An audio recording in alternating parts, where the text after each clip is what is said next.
To create a sketch on the part, we need always to have a plane. So let's display the planes. I will make the sketch on that one. So right mouse click and sketch. I will put the sketch a little bit higher, a little bit. And in this plus version, we got rectangle and we got the smart dimension. And in this version, I can create here lines. So lines, again, I can double click on the different entities to create lines. And you can see that those lines are not connected at all. So I can go in this area, which is tangent and coincidence constraint, and tell the software, well, show me where I can fix my model. Within 5 millimeters, it says that the gap which is there is below 5 millimeters. So I will tell the software, okay, correct that. So it will extend or trim automatically the curves.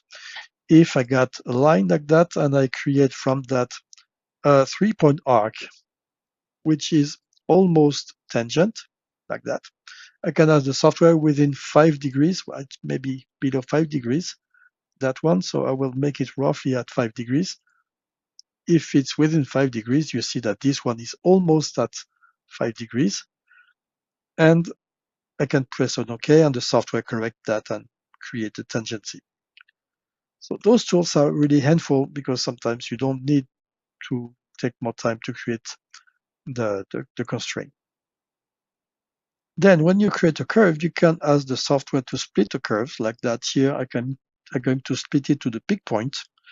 And sometimes where you say, I made a mistake, so I want to undo that. So you can undo, of course, but if you didn't undo or if you reload the file, you can just merge the two entities, that one, and the software replace the two entities by one.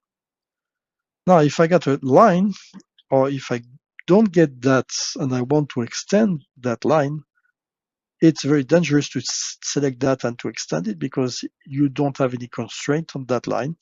If you want just to extend it, just use the function called extend here and resize and click the point and resize. If you have a line and you want to extend it to that point, you can just click here on extend, and extend will extend to the next one.